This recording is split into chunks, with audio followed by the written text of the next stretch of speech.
யோகிராசனகுமார் ஜெயகுருராஜ்.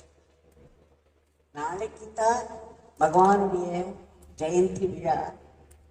ஆனால் இன்னைக்கு சாயந்தரமே பூரணமாக ஜெயந்தியை கொண்டாடின ஒரு நிறைவு வந்துடுது.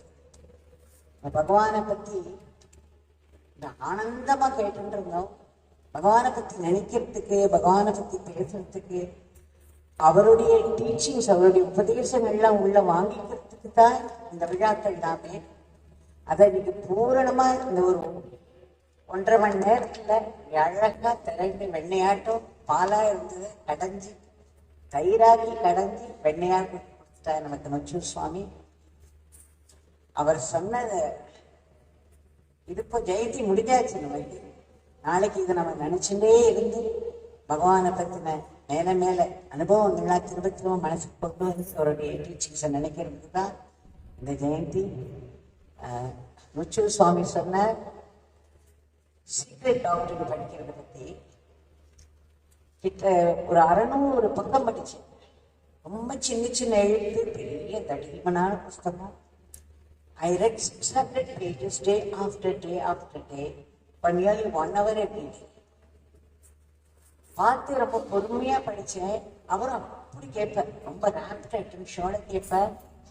அதுக்கப்புறம் நான் சொன்னேன், பகவான் 600 pages over and I have not understood a single word. There this beggar also doesn't understand anything. And then he said, Father wants you to read it, Devaki.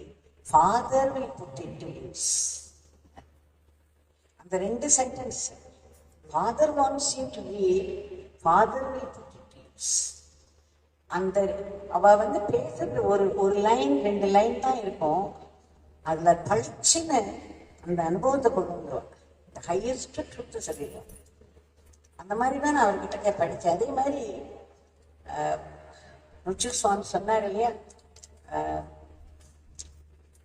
Nama sanding பண்ணினா பகவான் சொல்ல நாமா சாண்டிங் பண்றவாளுக்கு பிரார்த்தனை தனியா பண்ண வேண்டாம்னு சொல்வார்.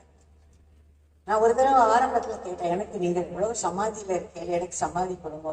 நான் ராமகிருஷ்ண புஸ்தகத்தில் அடிக்கடி கேட்பார் நான் சொன்னேன், எனக்கு சமாதி கொடுங்க.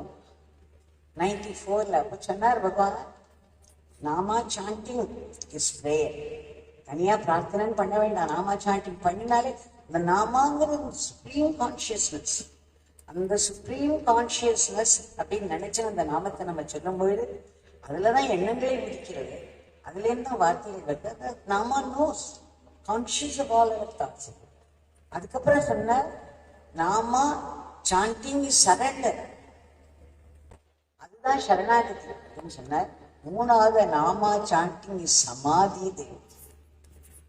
நாமத்தை நாம சாண்ட் பண்ணிட்டு இருந்தாலே சமாதி அப்படின்னு சொன்னார். அதுக்கப்புறம் ஒரு நாளைக்கு நான் கேட்டேன், எங்க பார்த்தாலும் living in the now, living in the நவ்னு சொல்றாளே, அப்படின்னா என்ன பகவான்? பகவான் சொன்னார், தேக்கி நாமா chanting is living in the now. ஏன்னா இந்த நாமத்தை சொல்லும் பொழுது அந்த நாமம் யார்? அந்த பரபிரம்மம் இல்லையா, நமக்குள்ள இருக்கிற அந்த சுப்ரீம் அவேர்னஸ். அந்த பரபிரம்மத்தை அவன் நினைக்கும் போது காலம் எங்க இருக்கு? நவ் ஒண்ணுதானே இருப்பான். நமக்கு பாஸ்டும் இருக்காது, ஃபியூச்சரும் இருக்காது. அந்த பரபிரம்மத்தை நம்ம நினைச்சு அந்த நாமத்தை சொல்லும்போது யார் லிவிங் இன் த நவ். அது எனக்கு புரிஞ்சுக்கிறதுக்கு ரொம்ப நாள் ஆச்சு. அதே மாதிரி அவர்கிட்ட இன்னொன்னு கேட்டேன், going with the flow of லைஃப்னு எல்லாரும் சொல்றாரு. இது 2 மகா வாக்கியம். மாடர்ன் டேஸ்ல மகா வாக்கியம் go with the flow, go with the flow சொல்றாளே. அப்போ பகவான் சொன்னார், whatever happens to you, wherever Father puts this beggar and Devaki, we should not only accept it, full heart, but be grateful to him for that. அதாவது எந்த இடத்துல நம்மளை உட்கார வச்சாலும் சரி, எந்த நிமிஷம் அவர் என்ன ஒரு சூழ்நிலையை உருவாக்கினாலும் சரி, அந்த இடம் அது அப்படியே மனசார நம்ம ஏத்துக்கிறது. அவர்கிட்ட பகவான் கிட்டே வருது அப்படி நம்ம ஏத்துட்டு, இதுதான் best. Any what ever happens at any moment is the best that can happen to you at that moment அப்படின்னா. அதனால அந்த ஒரு நிமிஷம் நமக்கு பெஸ்ட் தான் நடந்துட்டு இருக்கு. அதுதான் பகவான் ஏற்பாடு பண்ணி பண்ணி பண்ணி நமக்கு பண்ணிட்டு இருக்க. அது அவருடைய அந்த டிவைன் இதுல ஏற்பாடுல தான் அது நடந்துட்டு இருக்கு. அதனால அதை அக்செப்ட் பண்ணிக்கிறது தான் முதல் சரண்டருக்கு முதல் இது. இந்த மாதிரி எல்லாத்தையும் வரதெல்லாம் பகவான்கிட்டேருந்து வருதை நம்ம அக்செப்ட் பண்ணிட்டே இருந்தோம்னா சரண்டர்ல கொண்டு போய் விட்டுறது. அதனால going with the flow of லைஃப்ங்கிறது accepting everything with a full heart அப்படிங்கிறது எனக்கு பகவான் சொல்லி தந்தார். அதனால இந்த மகா வாக்கியங்கள், இந்த மாடர்ன் டேஸ்ட்ல வர மகா வாக்கியங்கள்னா நமக்கு காலங்காலமா நம்முடைய ஏன்ஷியன்ட் ரிஷிஸ் சொல்லி வச்சதுதான். லாங்குவேஜ் தான் மாறும். இது இன்னைக்கு நான் சொன்ன மாதிரி திரும்ப திரும்ப நமக்கு கிடைச்ச ஒரு பெரிய பாக்கியம்.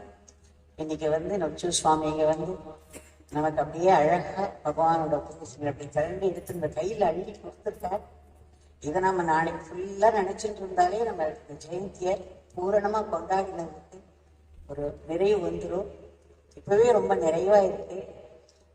நம்ம இவாளுக்கெல்லாம் தேங்க்ஸ் எல்லாம் சொல்ல முடியாது இல்லையா? ரொம்ப பெரிய வாழ்க்கை பெரிய ஒரு உண்மையை எடுத்து சொல்ற வாழ்க்கை தேங்க்ஸ் சொல்லி மாளாது. இப்பெல்லாம் என்ன சொல்லுவாளா, சாது சாது அப்படின்னு சொல்லுவாங்க. அதனால சாது சாதுன்னு சொல்லி என்னுடைய நமஸ்காரம். ஜெய்